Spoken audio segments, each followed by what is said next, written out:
there are at least 10 people that were able to join, which means other people should be able to join as well. The first thing on the agenda would be the call to order and the roll call. If you could get started with that, Secretary Palmer, I would appreciate it. Also, Angie, if you could be on the lookout for Brenda. She, I believe, is an attendee right now and needs to be elevated. Great. 4B01. Present. 4B02 is present. 4B03. 4B04. Is Brenda over? I'm here. Hi, Brenda. Hi. 4B05 is vacant. 4B06. Present. 4B07. Present. 4B08. Present. And 4B09. Great. Is Loria here? I think She I saw is. her. Yeah. Okay. Got it. Okay. Thank you. We have a quorum. Wonderful.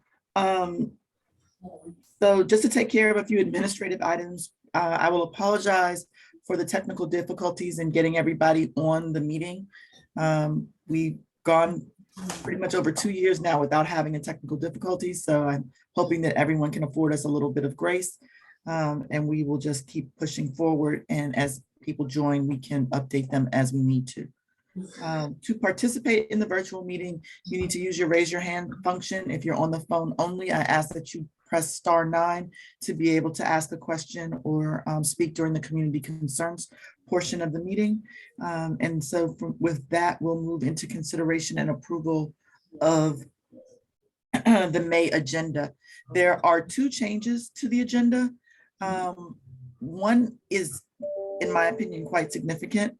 And that is that for the 3rd consecutive month, Director Lott has been unable to join us. So we're going to strike his presentation from the agenda.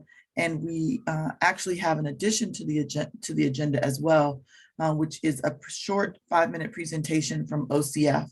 So I am submitting the agenda as presented with those 2 adjustments. Does anyone else have something to add or remove from the agenda? Madam Chair, I do. Okay, I would like to add La Vida Cafe liquor license resolution to the agenda. okay, we will make that item number 11 on the agenda, and that'll be resolution 4B220504. Thank you. Renewal of the alcoholic beverage license of, what was the name of the establishment? La Villa Cafe. Okay, thank you. Commissioner Thank Palmer, you. did you get that for the record? Yes. Can you read me the resolution number again, just so I can make a note? 4B220504. Thank you. Okay. With that, I'll move the agenda forward as amended. Is there a second? I second. Thank you. All in favor? Aye. Aye. Commissioner Huff? Commissioner Huff? Can you vote to support the amended resolution, either A or nay?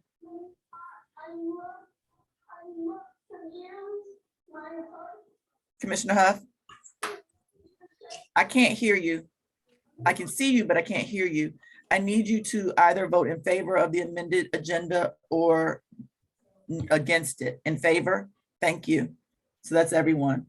Okay, but let me, when you think you fixed your volume problem, shout something out so we can see if we can hear you. Nope, can't hear you. Okay.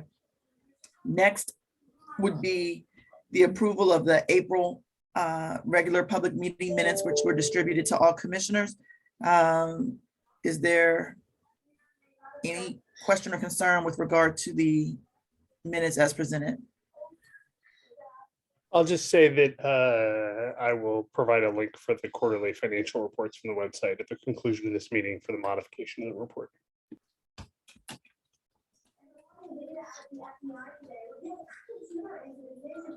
Okay, thank you. I have another resident trying to get on.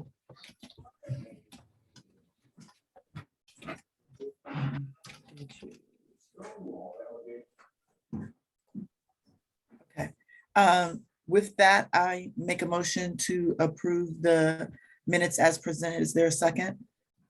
I second. Thank you. All in favor? Aye. Aye. Aye. That's everyone.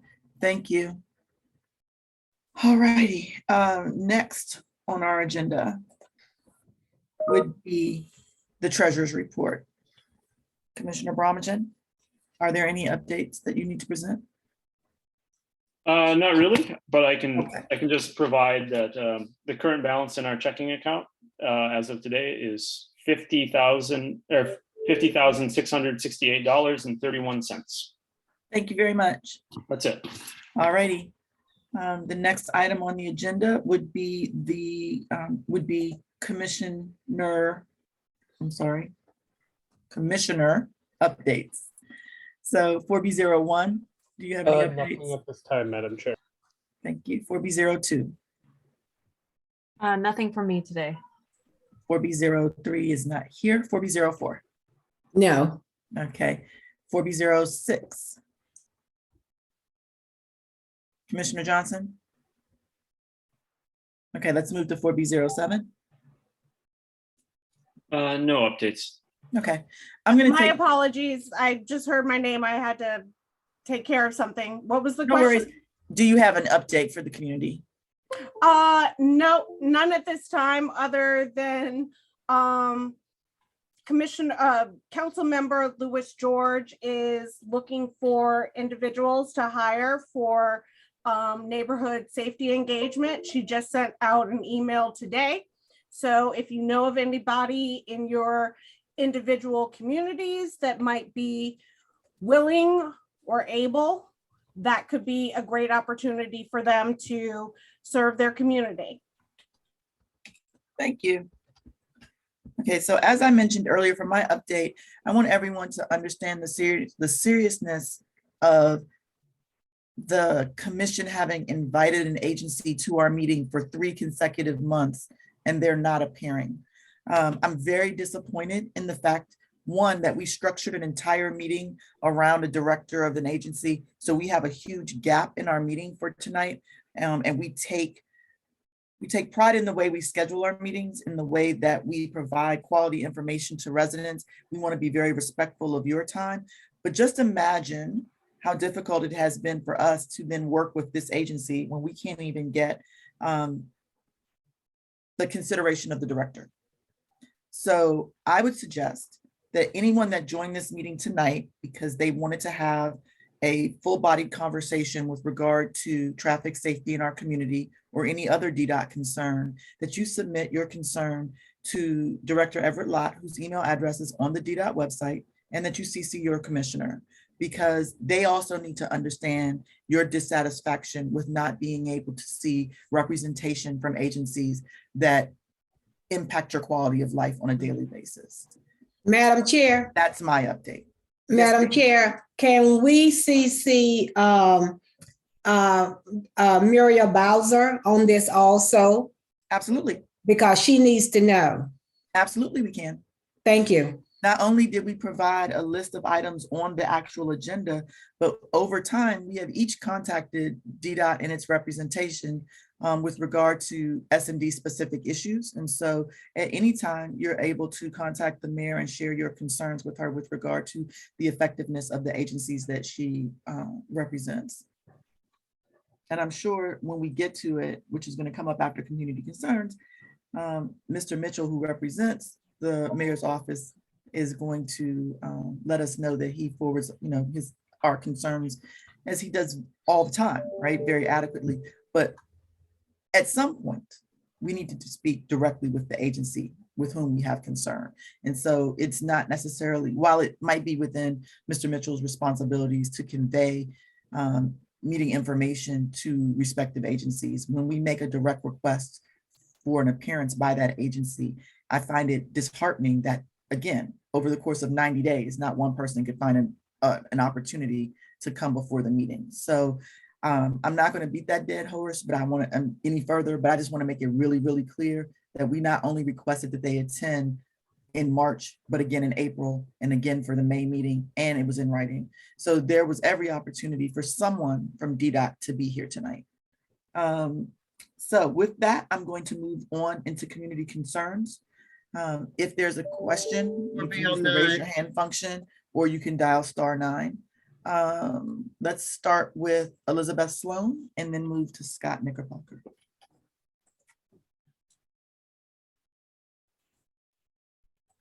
Hi there, everyone. I'm not sure if you can see me. My camera isn't working. Is that a typical function?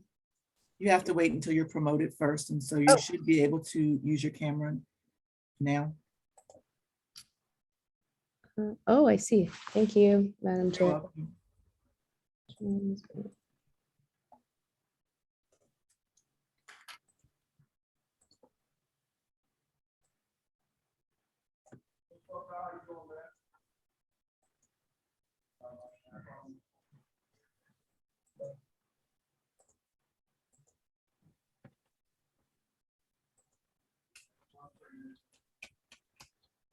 Elizabeth, did you mute yourself because we can't hear you? Sorry about that. And No problem. my video isn't working as well. Just go ahead and ask your question and we'll go from there. Sure. I know I have a minute, Madam Chair. I just wanted to introduce myself. My name is Elizabeth Sloan, and I am the owner of Phyto Biologics LLC. Mhm. It's an applicant for a license for medical cannabis cultivation at 3405 Chilham Place Northwest. Since graduating from college and business school, I have lived and worked in DC for the last 5 years, working in real estate. And I want to make sure the commissioners in the community know that I am really excited about the prospect of opening my new business in the neighborhood. Mhm. At Phyto Biologics, we are committed to prioritizing safety and security as we work diligently to obtain a license that would allow us to provide qualified patients with a much needed treatment option. With me today are Tom Gretz, who provides medical cannabis facility advice to Phyto, Mhm. and Austin Ownby of Folly Hog LLP, a law firm who provides legal advice for Phyto Biologics. And our goal is to be a good neighbor and provide positive contributions to our community. So I would welcome the opportunity to meet and discuss my business with all of you. In the meantime, if you have any questions or need any additional information, please feel free to reach out to me. And thank you for the time to speak to you. Very welcome. Can you please clarify the address? Was it 6405? Yes, 6405 Chilham, CHILLUM Place, Northwest. Got it. Thank you. Thank you for coming and informing the public. You're welcome, Geoff. Thank you, Madam Chair. Thank you, everyone. Sure. Can you please elevate Scott?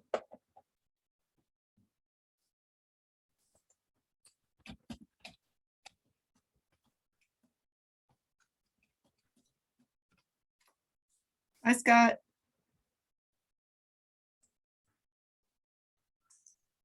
You muted yourself? No, it was promoting. Okay. I assume that you can all hear me now. Yes, we can. Wonderful. Good evening, commissioners. Good evening, community members. I just have two quick things to ask. Has the leaf blower law gone into effect yet? And if so, how do we file complaints about that? The second is, excuse me, I got distracted for a second. The second is, has the remark, and I know I'm way late to the game on this, and I'm really sorry for not being able to devote more attention to it, but has the redistricting process been finalized yet, or is there still time for community comment on that? Thank you. Sure. So to answer your first question, the leaf blower regulations went into effect on January 1st. And how to file a complaint is listed. There's actually a link to a consumer complaint form on the DCRA website. I can put the link in the chat for you, or I can email it to you if you like. I'm gonna put it in the chat. Thanks. Chat is fine, and I appreciate it. I mean, we even had we had a small dead tree removed in front of our house, and even the DC contractor, Excel Tree Experts, was using it. They're using a leaf blower 2 days in a row. Okay. So it's especially concerning that government contractors aren't abiding by the new regulation either. Okay, and your second question was with regard to redistricting, and Yes. the task force met several times over Yeah. several months and made its Yeah. recommendations and submitted those recommendations to the council member. And I don't believe the council has voted, and I don't know, voted as of yet. I believe they vote in June, if I remember correctly. So And I don't know if they're still taking comment, but Commissioner Yates looks like he's gonna have some information. yeah, Chair Brooks, Chairman Mendelson released his, I guess, unilateral markup of the maps today, in which he made several modifications to the Ward 7 map to the recommendation from the subcommittee. And he announced his intention to continue to further modify the maps between now and the second reading of the bill. So if you want to weigh in, of course, any council member can amendment, but I would suggest directing your comments and concerns to the chair's office. Wonderful. Thank you very much. And like I said, I apologize. I know I'm way late to the game. I just couldn't make the time. So I appreciate your help. No problem. Okay, I don't see any other hands raised right now with community questions. Going once, going twice. We will move on to agency reports. Before I do that, let me say we're having a problem with the blue sky timer. So we're gonna have to manually manage the clock and the time with which people take to make their presentations. And so I'm gonna ask that you pay particular attention to that when you're giving your presentations, and hopefully I'll be equally as diligent. So we're gonna start with, who is our first presenter? I believe it would be the mayor's office, which would be Anthony Mitchell. Hey, folks, good evening. First of all, thank you as always for allowing us to join the meeting. We really appreciate it. I want to say at the outset that I'm completely embarrassed personally that we weren't able to make the conversation with DDOT happen today. And I have been very vocal with my disapproval with that, with both my counterparts in DDOT as well as with the director, and working with his office to try and reschedule that, because that is completely unacceptable. Secondly, I do want to say thank you to everyone that came out to the Bike to Work Day bike ride that the mayor hosted on Friday morning, this past Friday, May 20th. We had a great time, biked all 9 miles. It was fantastic. Thank you also to the folks who cheered us on at the pit stops along the way. We had some students from Whittier and Ida B. Wells come out and, with their shakers and pom-poms. So it was a really good time. We had a lot of fun. And thank you also to folks who didn't join the bike ride, didn't cheer us on, but also participated in some way or another. As you all may know, DC now has over 104 miles of bike lanes, including 24 miles of protected bike lanes. And we will be, if the budget gets passed the way we see fit, we will be having bike lanes in perpetuity moving forward per annum. So very excited about that. Also want to share a couple of events that are coming up that folks may be interested in, and then I'll take any questions. Firstly, this coming Wednesday, May 25th, from 10 a.m. until 3 p.m., the Mayor Bowser and the Department of Aging and Community Living, or DACL as some people call it, will be presenting the Senior Fest, which is the homecoming. Now, those of you who may be familiar with this is the first time we're coming back since 2019. So we're very excited to have a little over 1,000 seniors at the Gateway Pavilion, which is over in Southeast, right next to the Riot Center, for food, activities, games, and more this coming Wednesday from 10 a.m. until 3 p.m. Folks can register at seniorfest22.splashdat.com. I'll be dropping that information in the chat. Also, this week, if you haven't got your fill of events, we will be in Ward 4 at Upshur Pool on Friday, May 27th at 2 p.m., where Mayor Bowser and DPR will get together again for a great combination, this time to announce, the annual signature event, which is marking the opening of outdoor pools in the city, we like to call it our jump in little pool party. So it's going to be an opportunity for folks to have food, fun, games, even a DJ, some giveaways and prizes and stuff like that at Upshur Pool this coming Friday at 2 p.m. We look forward to seeing you. Hopefully, fingers crossed that the weather holds the way we hope it will. But in the meantime, we're looking forward to see your face in the place. As you all may have seen, DPR is now accepting registration for the Camp Riverview, which for those of you who may not be familiar, it's an overnight summer camp located on a 200-acre property in Scotland, Maryland that we own. We being DPR, during the week-long session, youth age 8 to 13 are able to participate in all kinds of hiking, fishing, kayaking, swimming, and all kind of cool stuff. And you can go to campriverview.splashthat.com to register your young people. And last but not least, I want to mention that previously I let folks know that the Mayor's Office of Nightlife, Life, and Culture will be doing a listening tour. We will be postponing that to later in June because there was a bit of a hiccup between the marketing and the graphics for that. So we will be still having it just later on in June, where folks will be able to come talk about any issues that they have with businesses over at Art of Noise on the 800 block of Upshur Street in Petworth. So we encourage you to, once the date is released, I'll be sharing that, and then folks can come out and learn about more about what we're doing with our businesses and our nightlife and culture. And last but not least, I will mention the Covet Center in Ward 4. Please use it. 4700 block of 13th Street, located at the People's Congregational Church. You can get KN95 mask, rapid test. You can get PCR tests. You can get the vaccine. You can get the booster. You can get the second booster. Please use it. It's a gem in our ward that I want to make sure that folks are taking full advantage of, especially as we're opening up for the summer. And with that, I will take any questions that folks have any. Commissioner Yates, we'll just go in order.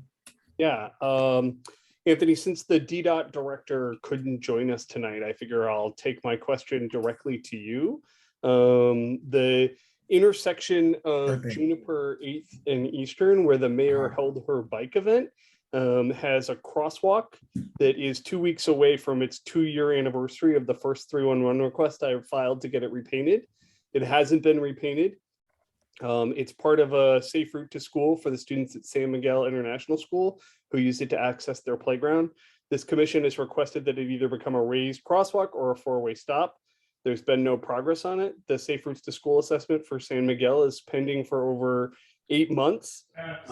So I guess my question for you is, what's going on? I will have to get back to you on that. I am not equipped to answer with the most recent information.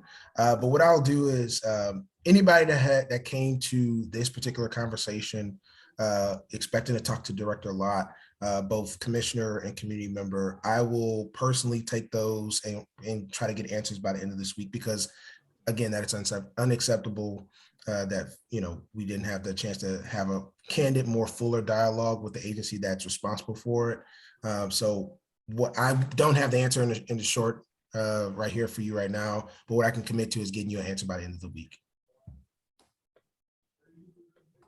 Thank you. And that goes not just for you, Evan, Commissioner Yates, but for anyone who came to this conversation expecting to talk to Director Lott. Great. Commissioner Palmer. Thank you. Thank you, Anthony, for being here. I would just ask that when you relay our issues and interests to Director Lott, that we listed a number of kind of larger systemic things within our agenda for this evening's meeting. And those are all questions that we had that are broader than specific locations. We also have the continued lack of crosswalk striping at the intersection at 5th and Cedar, which has been ongoing for quite some time and has had a lot of requests. And there was that scheduled press conference there that didn't happen, and we thought we would get striping then. So that's kind of a longer standing important intersection that I would love to see addressed. And my question is if you have any updates on the Tacoma Aquatic Center and what the status is there. Yeah, so last time I talked to DPR, we were supposed to be opening for May 7th. As you know, that has already passed. My understanding is that there is a part that we are missing in terms of the I can't remember if it's the HVAC or the filtration system, and the supply chain for that had us push back the opening of it because we can't renovate it and not have, we can't open it and not have a full renovation be done in terms of compliance. So my last understanding is that we were awaiting a part in the supply chain for that. I can get a more apt answer for that, but that was as of a week and a half ago. Thank you. I would just ask that when you have a date that you share it because people are eagerly waiting for the pool. Yep, summer is right around the corner. Well, summer's here now, so. Yeah, anytime it's 90 degrees, summer's here. Yeah, we opened up, it's this past weekend was an anomaly. It was the hottest ever, and we ended up opening the splash parks a little bit earlier just because it's just getting much warmer. Okay, Commissioner Parks. Yes. Hi, Anthony. Hey, good to see you. And I'm sorry, Commissioner Johnson. I didn't see your hand. I'll get back to you. Go ahead, Commissioner Parks. oh, thank you. Right here between Nicholson and Peabody Street, 8th Street in front of Paul, they are trying to make that a one-way and put a bike route here. I'm totally against that. So could you check into it? I did send an I did respond back to DDOT about that. And they said they sent a traffic person out to check the traffic, and then they said they alerted the neighborhood. And I'm right across the street from Paul. And it's unfortunately, I didn't get any of that information. So can I get back with you one day this week on this? Because Paul does not need a one-way street, that we need to figure out how to let this traffic flow. And I thought a couple of years ago we did, and we do have a police officer sitting on the corner way in front of Paul basically every day, but they are not out there doing their job, telling the people that pick your child up and keep going. And that seems to be a problem, but I definitely do not want that a one-way street. Yes, ma'am. I'm happy to chat with you about that. Okay, thank you. No problem. And Commissioner Jocelyn Johnson, your turn. I'll take that. Hi, Mr. Go ahead, council member. Stop playing. Hi, I'm gonna say hi. Okay, hi, Miss Brooks too. I had two questions. One, I had people ask me, and this was like an aha moment. Is there any method in any madness? This is a DDOT for DDOT that the numbered streets don't have speed bumps. And it's like almost obvious. I guess it's obvious, but I had never noticed it. And the reason this has come up is because Fifth Street becoming such a drag race thoroughfare for the dirt bikes. Nobody thought about, let's put some speed bumps on Fifth Street, on all of them.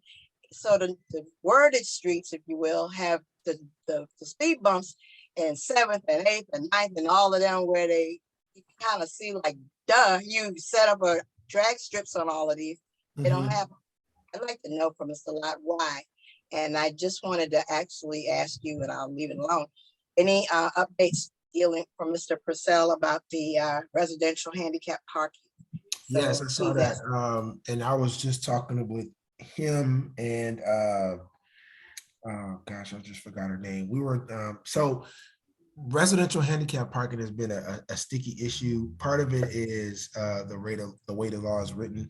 Now, as you know, the director has discretion on being able to allow regardless of the regulation, being able to allow certain persons to have it. This has been a case that we've been talking about for a minute now, a hot second. A lot of cases, yeah. And we have had some success recently, as I'm sure you've seen, with a couple people being able to get it. it's a lengthy process. So I wouldn't say all hope is not lost. And I'm still trying to get it in there. But as you can imagine, there are a number of requests to get through where folks are trying to also If get. he, I will just ask you and I'll let it go and let you Yeah. trust Mr. Purcell and the team is going to deal with it. Probably while they scrub it and try to get to the bottom of the method in their madness, they need to just follow up with the people who've asked for spaces and not just use this blanket driveway thing, because that's a mess.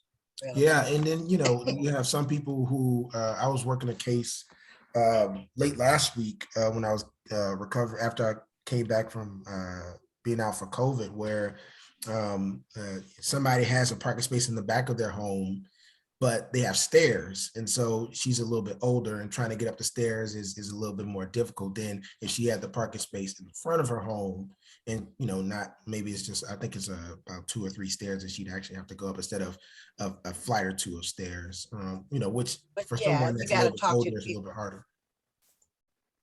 All right, but you're on it. You got it, right? Yes, ma'am. Thank you. Okay, before we move on, I want to address a question that I received, since we're talking two things. One, we currently do not have a 4B05 commissioner. Some people were slightly confused. Graham Button came on after our terms began as the commissioner, and he has since resigned. So for the last several months, 4B05 has not had its own commissioner. However, as we did before he joined, anyone that has a question can send it to us and we will do our best to address it. So I wanted to just cover that before we kept going. I also want to apologize to Commissioner Huff, because when we were doing community updates, I didn't ask her if she had any updates. So before we move further, Commissioner Huff, do you have an update that you would like to provide to the community? Can you hear me now? Yes. Oh my God, thank you. I think I didn't ask you Oh my because I God. thought you were addressing your mic issue. So I didn't want you to feel like I purposely did not ask you. No, I didn't feel that way at all. So I concur with all that you talked about with DDOT, and Anthony, I do thank you as well for making that last ditch effort phone call that we got from DDOT, Commissioner Brooks and I, that they needed us for 15 minutes, and then there was supposed to be a follow-up that never happened. But I do appreciate you stepping in, bringing on the mayor, talking to us, and then, like I said, that 15-minute ditch effort. One of the things I wanted to talk about that's affected Commission 4B09 is the crime. And so there were sounds of gunfire on the Monday after Mother's Day, and then that same Saturday.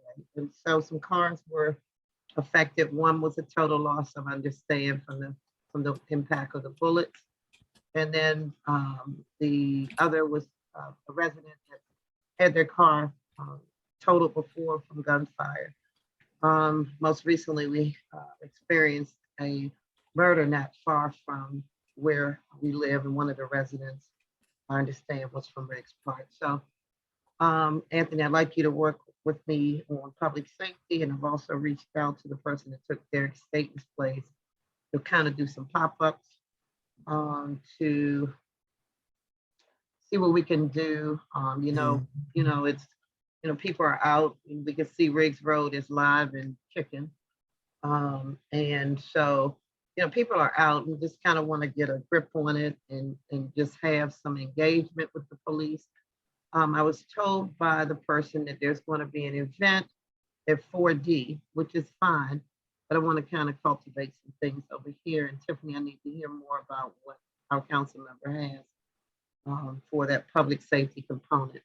So I just want to thank you for that, and look forward to some wraparound with, all of the concerns that we have, especially particularly with DDOT and it being ignored or being said that you hear from them and didn't. Especially when Chick-fil-A opened, that was supposed to be one of their to-dos, and they promised to get back and didn't. But thank you so much. Thank you, Commissioner Brooks, and the rest of the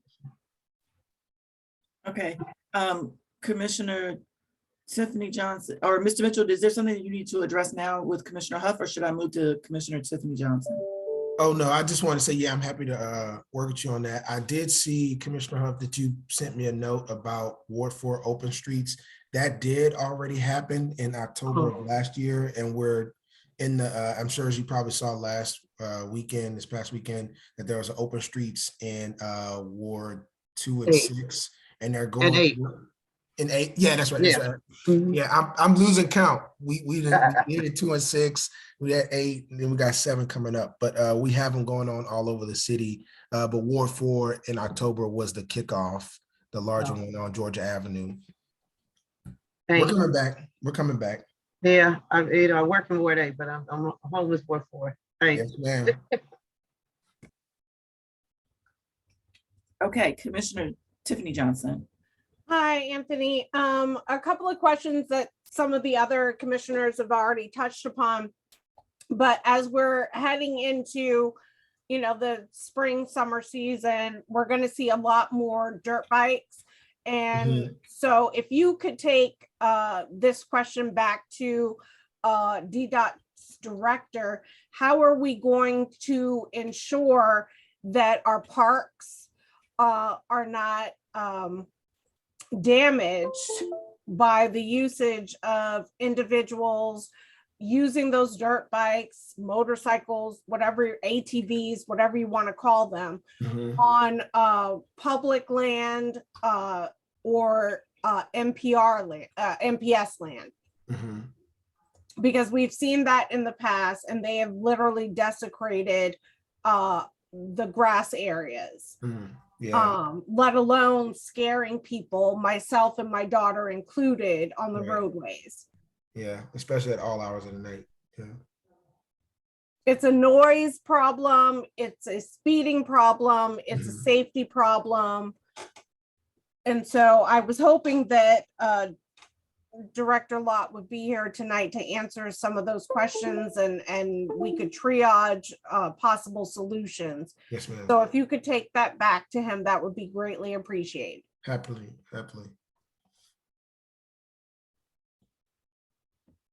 Thank you. Commissioner Bromagin, did you have a question? No, thank you. Wonderful.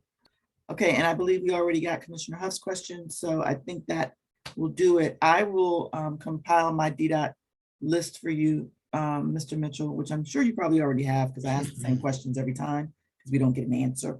But I'm, I can imagine being a little bit bitter, Capitol and so I'll Longfellow. try not to do that. Pardon? I said I can imagine one of them is North Capitol and Longfellow.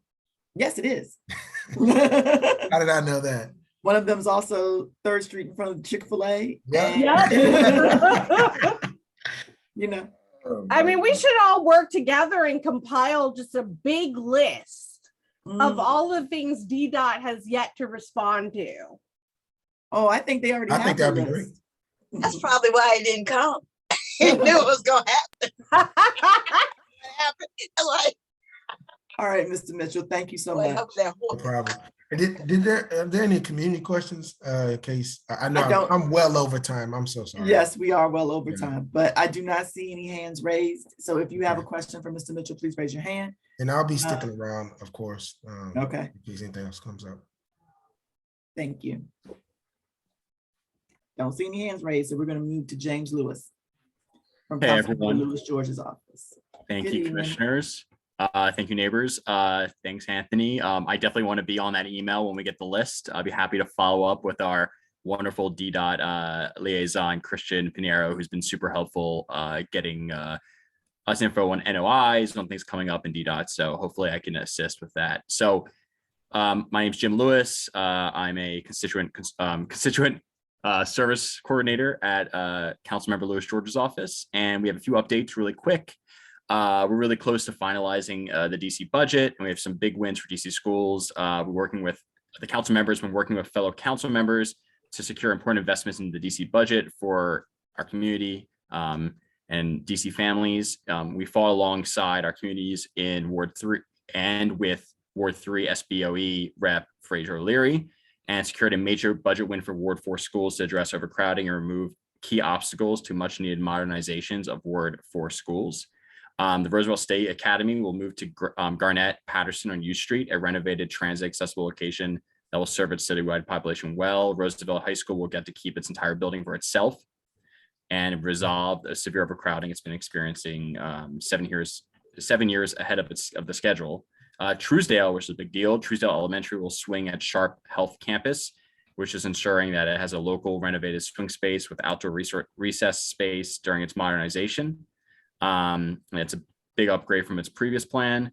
And by addressing the shortage of swing space in Ward 4, we also helped ensure the modernization of Whittier and LaSalle Bacchus can stay on track. They were at risk of being delayed.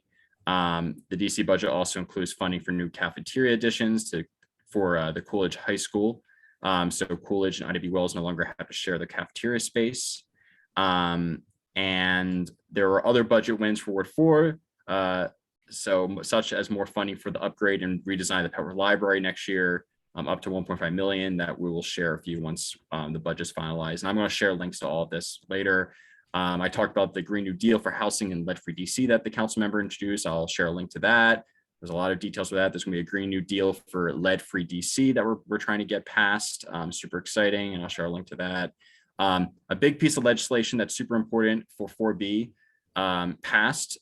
We passed legislation on abandoned and dangerous vehicles. So earlier this month, the council unanimously passed Councilmember Louis George's bill to streamline DC's removal of abandoned and dangerous vehicles, which I'm super excited about because I deal with a lot of requests for removal of abandoned vehicles, and it takes 2 causes to remove a vehicle.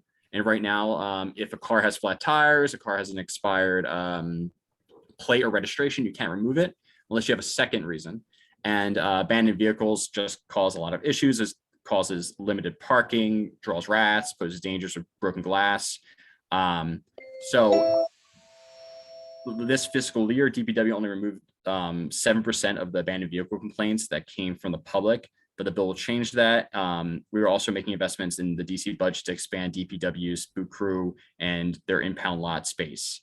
So hopefully we'll have more updates for that, but special thanks to our neighbors, the ANC commissioners, and Commissioner Palmer, ANC 4B in general, for really pushing this.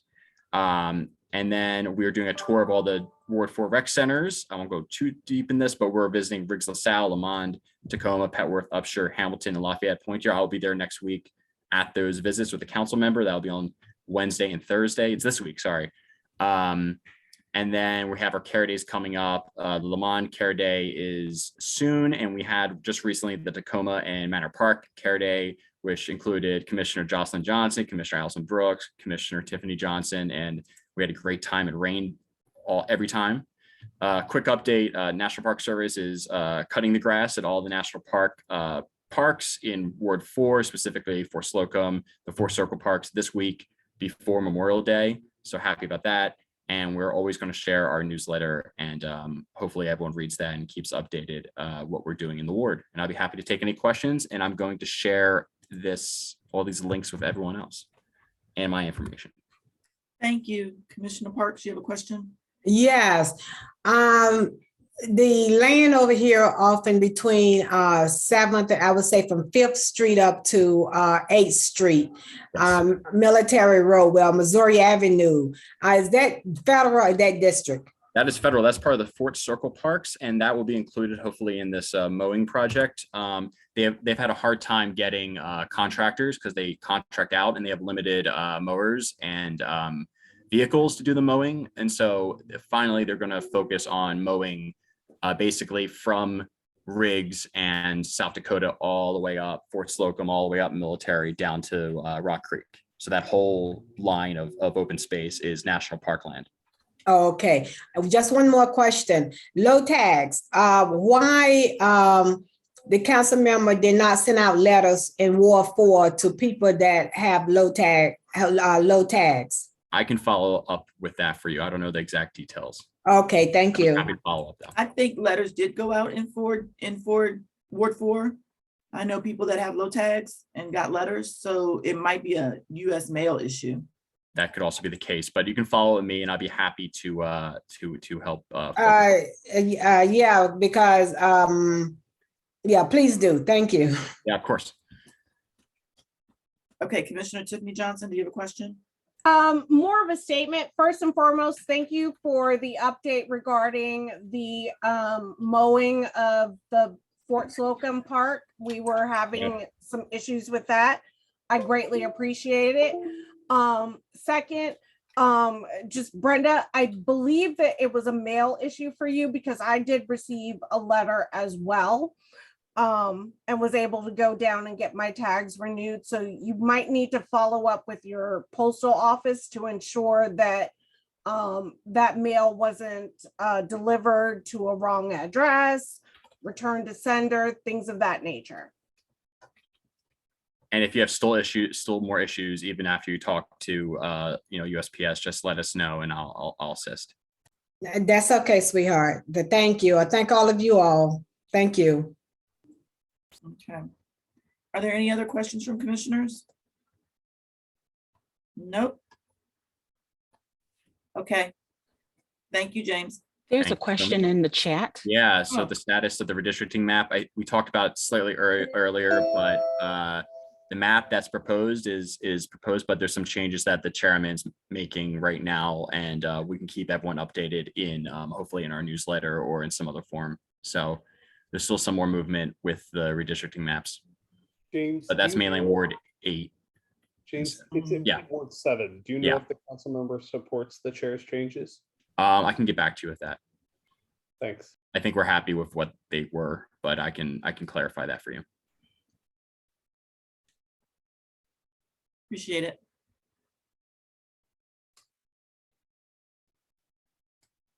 Okay.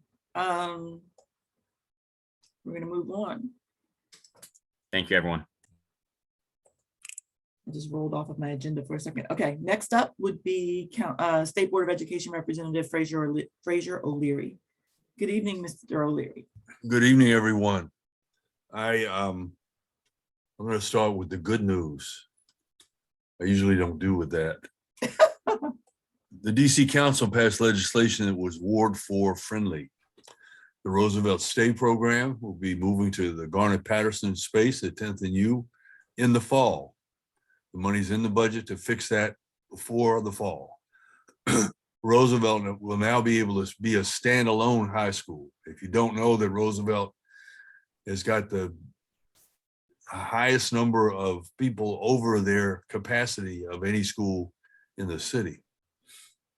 Also, with the help of our council member, DCPS, the Deputy Mayor for Education, the mayor, and many community activists, the swing space at Sharp Hill School will accommodate Truesdale, then Whittier, then LaSalle Bacchus during their remodeling. This is a major win for our community.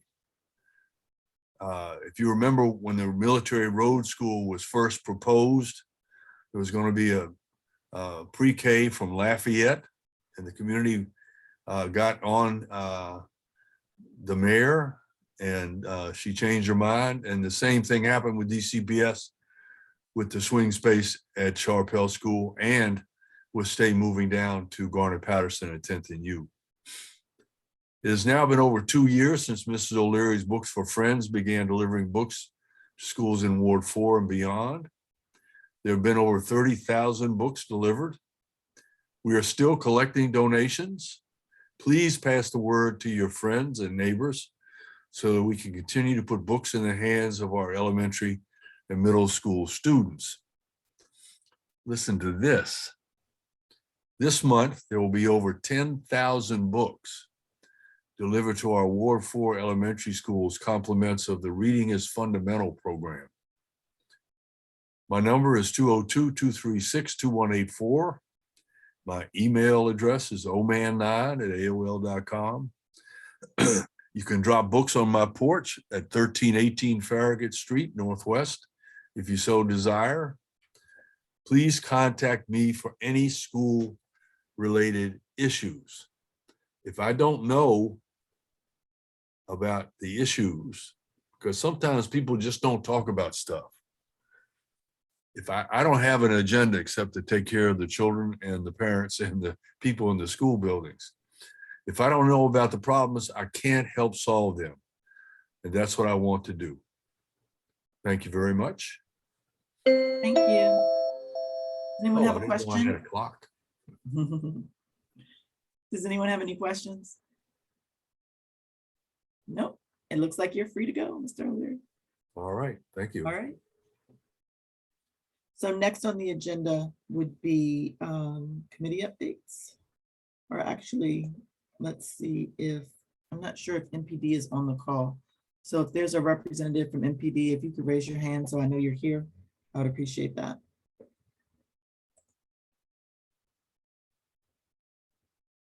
Okay, so we'll keep moving forward and have an update from the Housing Justice Committee. Thank you, Commissioner. I don't have much of an update because we did not meet this month, but our next meeting is the first Wednesday of June, which is June 1st, in that evening, and we will notice that a week in advance. Thank Okay, you. wonderful. Commissioner Yates, would you like to give a very similar Vision Zero committee update? The Vision Zero committee did not meet this month due to family emergencies. We meet on the, I believe it's the, I forget what day, Third Wednesday. but it's the 15th at 5, it's June 15th at 5:30 p.m. Yes. And we hope you can join us. Thank you. Community Safety and Supports Committee, Commissioner Tiffany Johnson. Hi, we did not meet this month. My fault, I double booked myself. We will be meeting again on June 20th, starting at 6 p.m. and that will be noticed a week prior. We are focusing on language for a resolution and or letter. We have not made the final determination regarding OUC update updates to our previous resolution, as we now have the DC auditors recommendations. Supposedly they're being implemented. We're not so sure. So we're going to come up with language for a resolution and letter to the mayor's office demanding answers and results. All right, thank you. At this point, I am looking for representatives from the Office of Campaign Finance. I see Dolores Ramsey's on the line. We're also looking for Belinda Perry, I believe. If you could promote both of those, I would appreciate both of them. I would appreciate it, Angie. And if there's someone else that I need to promote, if Ms. Ramsey could let me know, I would appreciate that. They will be the 5-minute presentation that we added to the agenda.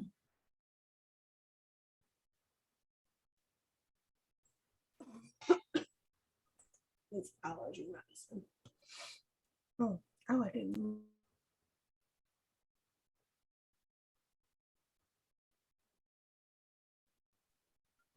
Both have been promoted. They just need to accept the invite. All right, thank you.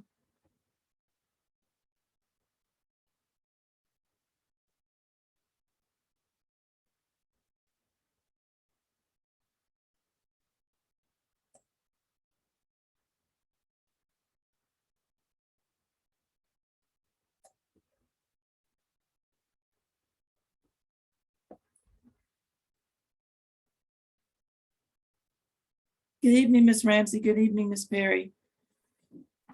Feel free to unmute yourselves. Good evening. Good evening. Good evening. Good evening. Yes, Ms. Perry will be presenting for the Office of Campaign Finance. Thank you very much. You're very welcome.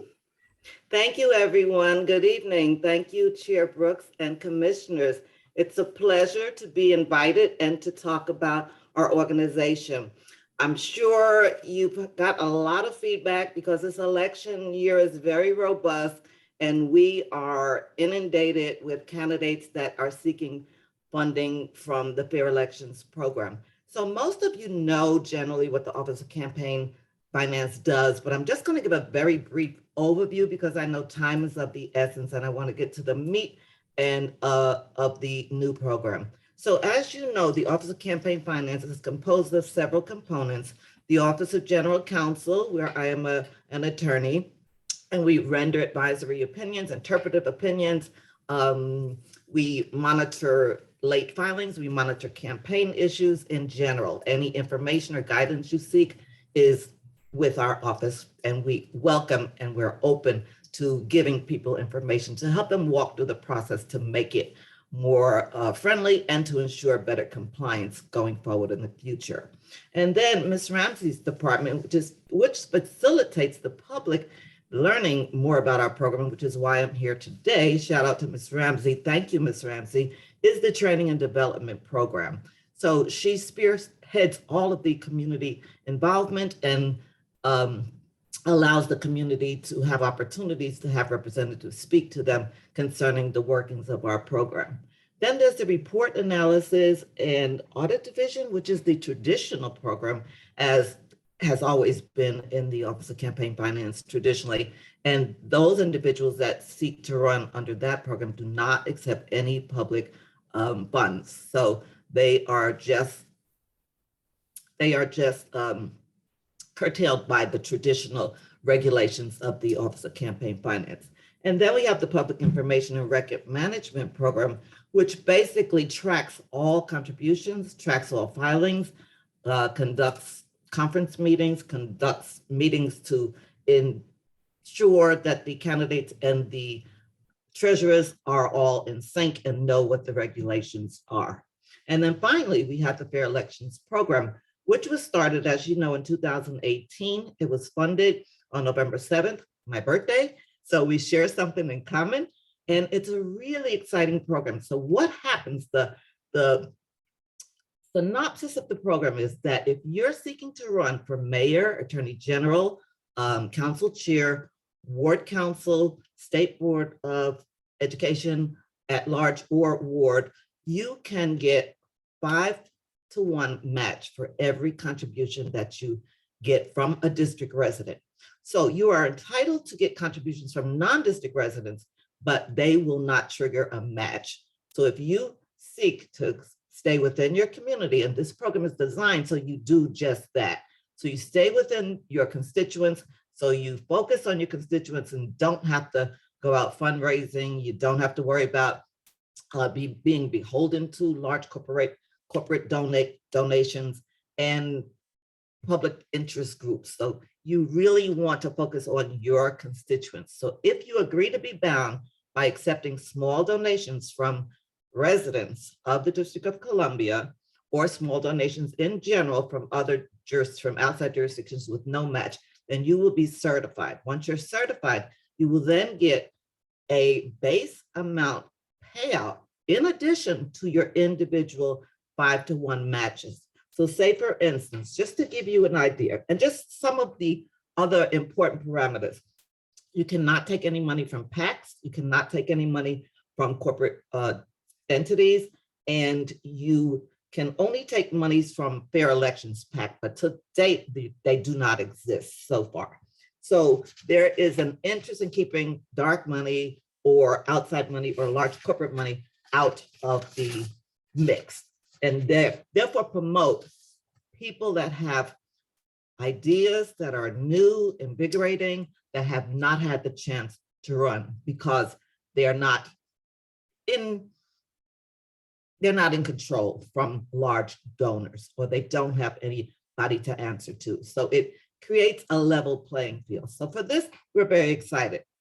As you also may or may not know, there are at least, and this was as of the end of last year, there were 33 jurisdictions nationally that have some form of finance. And we have one of the most purest forms, which is not a grant, it's a straight out match by the government.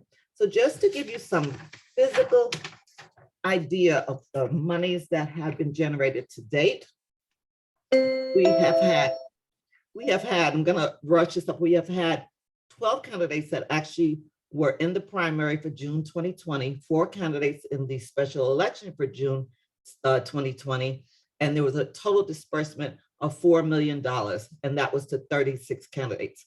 7 out of the 11 seats were actually elected as winners by the Board of Elections in that race. So that was our first complete election cycle. So going forward, we now have a seat race for mayor, council chair, attorney general, at-large council member, and ward council members, and the ward board of education. The cap on the disbursement, which is a base amount for mayor, is $160,000. For for council chair, it's $40,000. Attorney general, $40,000. Council at large member, $40,000, and a ward member, $40,000, and $10,000 for a ward state board member.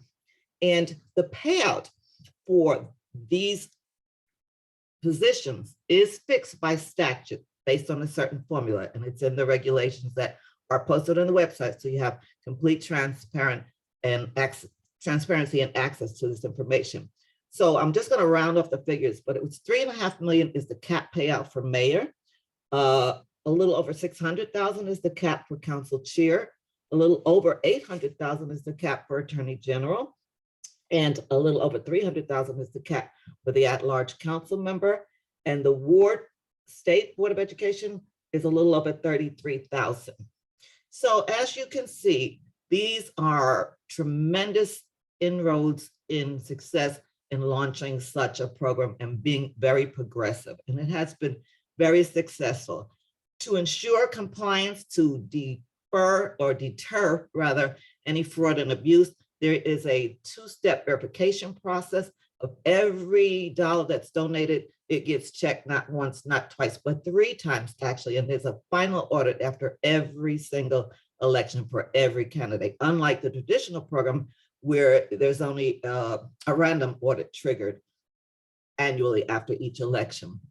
In addition, there is also an audit by the auditors for the District of Columbia, and they do an independent audit completely of the whole process once again. So we've gone through that complete cycle and we've come out unscathed without any major problems. And so if you don't expend all the funds from the money that you have received, you are responsible as a candidate for returning those funds back into the fund, and it becomes a perpetual source of money for payout in the future. So another just important thing, and I'm going to wrap this up because I know it's tedious, but the details are so important with respect to the parameters of the payout. So for instance, what makes this program work is that we're talking about small dollar contributions, and that's the attractive component, why somebody wants to stay within this, to prove to their constituents they're not in the pocket of big business, and they're more likely to be true to the wishes and desires and the interests of their constituents. And that, again, is $200 is the cap for mayor, $200 is the cap for donation for the council chair and for attorney general, $100 is the cap for the council at large, and $50 for a ward member, and $50 for at-large member, and $20 for a ward state board of education member. So again, I thank you. If you have any questions, we put orders daily every time anyone is not in compliance, or if anyone's late with the report, we reduce that. We have a hearing, we put an order, we issue an order, then we publish that order on our website, in addition to any payouts that's made. So anytime you want to go in, we have a very extensive filing system, and you can seek all the information you want. You can also call us, and once we reopen to the public, feel free to come down. But right now, it's appointments only. So I hope I've answered your questions. I hope I've given you a broad overview, and feel free again through Ms. Ramsey to contact me to get any other information. So right now, unfortunately, we do not fund, have any public funding for ANC commissioners for that position, but hopefully in the future, things can expand. So good night. Thank you all for allowing me to present. I muted myself. Thank you very much, Ms. Perry. I'll just ask quickly, I don't think there are, but are there any questions for Ms. Ramsey and Ms. Perry before we let them go? Nope. All right. Again, thank you very much. And I apologize for the confusion with the link. Sorry, very glad that you were we able made to it. make it. Yes. Thank Have a wonderful evening. Thank you. Bye-bye. Bye-bye. Okay. We have a few items, resolutions that we need to vote on, ladies and gentlemen, and we will be out of this meeting in the very near future. We're becoming, old pros at this now. So We have one item on our consent calendar, which is Resolution 4B 220501. It's noting a lengthy history of requests and calls for four-way stops at 6th and Butternut Streets Northwest, and it's sponsored by Commissioner Palmer. This is a consent item only, so we will move to accept this one item on the consent calendar. Is there a motion to accept the consent calendar as presented? Thank I you. accept. Thank you. In a second. I saw 3 hands go up for the first time, so we'll just call it a day. Okay, so all in favor of this one item that was posted on our website, please say aye. Aye. I Aye. think that's everybody. Thank you very much. Next item on the agenda is a letter supporting affordable housing in high needs areas, tax abatement for Tacoma Metro Station development. Commissioner Yates, Palmer, and Bramagen. 2-minute discussion, 2-minute, I'm sorry, 2-minute presentation, 2-minute discussion. Yeah, I'm happy to talk about this. It's shared on the website for folks that want to view it. Just to clarify for everybody, this is not weighing in on the merits of the development itself, the design decisions, or anything of that nature. There will continue to be a plan unit development process for the development. This, however, as folks know, Mayor Bowser and the council have said there's a priority in developing affordable housing in communities where there hasn't been much historically. And Rock Creek East, the planning area in which we live, is one of those targeted areas. As such, there are certain tax abatements available to developers if they are willing to increase the amount of affordable housing in a development. ANC 4B has repeatedly stated its desire to have an increased amount of affordable housing in its community, especially family-sized units, which this developer, and deeply affordable units, which this developer has pledged to do. If they receive this tax abatement, they can more than double the number of affordable housing units in this project. And so we are asking that the abatement be awarded to this project. But I welcome any questions and offer it to Commissioner Palmer and Commissioner Bramagen to speak to it. I'll just say briefly that this is a pretty substantial or would allow a pretty substantial increase in the affordable housing provided as part of this project, and I very much support that. Thank you. Thanks. Any questions from commissioners? Okay, is there a motion? I'll move the resolution, please, or the letter. And a second? I'll second. Thank you. All in favor? Aye. Aye. Aye. Okay, that looks like that's everyone. Thank you. Next item on the agenda is Resolution 4B 220502, maintaining access to abortion in Washington, D.C. Commissioner Tiffany Nicole Johnson, 2-minute presentation, 2-minute discussion. So I was not going to do this resolution initially, but I changed my mind when I heard that the draft opinion from the Supremes stated that abortions would decrease the consumer allotment of, or the domestic product of individuals up for adoption. I was born from a person who was adopted. And so this resonates with me greatly. So I reached out to a couple of other commissions, and they were happily advising me on how to draft this legislation so that we know as a commission, we respect the autonomy of people to make their own decisions. And by people, I mean specifically women, to make their own decisions about their gynecological needs. And so that's why I drafted this legislation. I think it's important for us to go on the record saying that as we live in a sanctuary city, we should also live in a city that allows for autonomy and individualized rights. Okay, does anyone have any question? Is there a motion?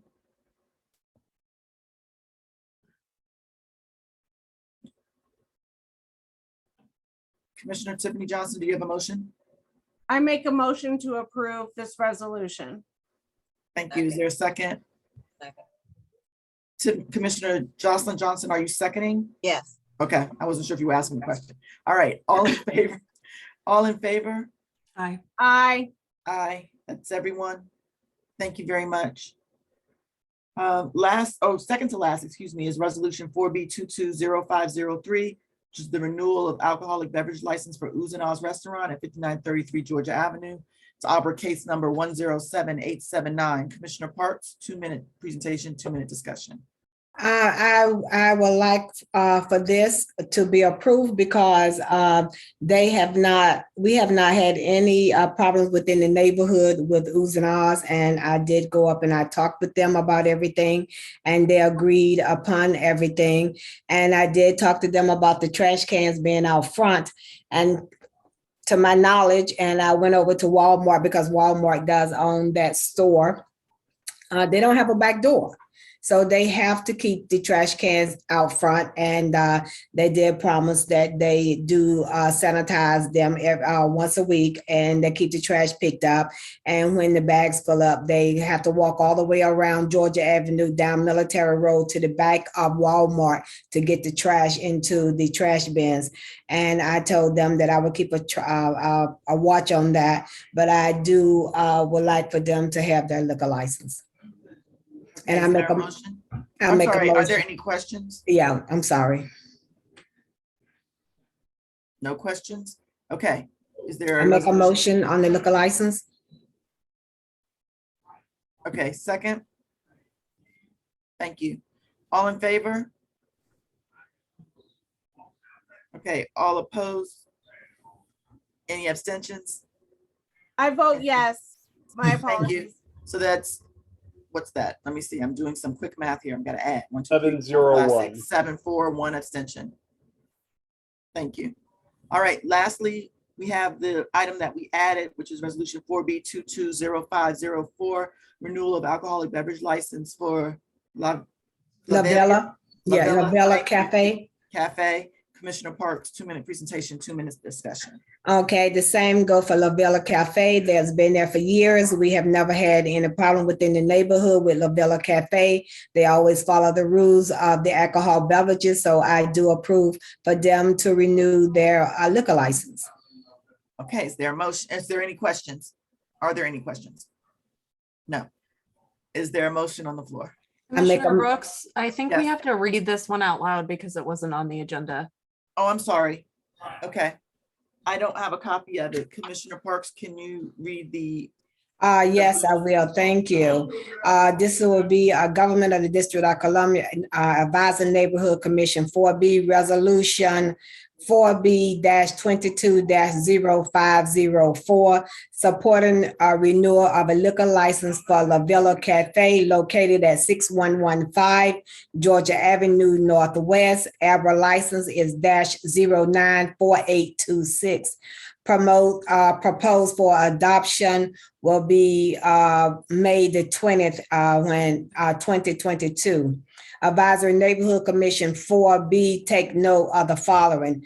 La Villa Cafe, Arbor -094826, 6115 Georgia Avenue Northwest, had applied for a renewal of its Class C restaurant liquor license. This license has a good relationship with the community. There are no complaints from neighbors and other residents. Resolved, the Advisory Neighborhood Commission 4B support this application for renewal of a liquor license and recommend that the Alcoholic Beverages Control Board approve the license. Further resolved that Commissioner Brenda Parks, ANC 4B04, is hereby authorized to serve as the Commission's representative in all matters relating to this resolution. Further resolved that if the designated representative commissioner cannot carry out their representative duties for any reason, the commissioner authorized the chair to designate another commissioner to represent the commissioner in all matters relating to this resolution.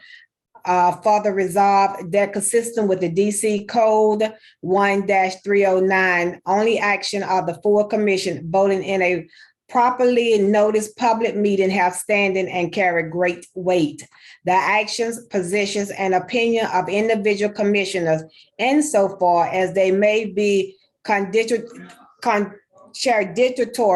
to otherwise inconsistent with the express position of the full commission in a properly adopted resolution or letter have no standards and cannot be considered as any way associated with the commission. Okay, so let's stop right there. Now, is there a motion on the floor? I make a motion that La Villa Cafe be adopted. That we accept the resolution as submitted? Is there a Yes. second? Second. Okay, thank you. All in favor? Aye. Aye. All opposed? No, any abstentions? Yeah, thank you. So it's 7-1, 701. Six, because Commissioner Tiffany Nicole Johnson has left. You're right, I can't count. I knew that. Okay, so this concludes the agenda, but because we started late, before we adjourn the meeting, I just want to reach out to residents that joined late. If in fact there's a concern or a question that you weren't able to bring before us tonight, if you could use the raise your hand function, I'll give some residents the opportunity to raise their constituent concerns since that was at the top of the agenda. Thanks, commissioners. Wonderful. Okay, I don't see any raised hands. So with that, I'll take a motion to adjourn the meeting. I'll move it. I assume that it's A second. Thank you. Thank you, everyone. Thank you for your patience this evening with our little technical difficulties. I guess we should also point out that we meet next month on the 4th Monday of the month, and we do not meet in July and August. So we'll see everyone in June. Thank you very much. Have a great evening. Bye. Bye-bye.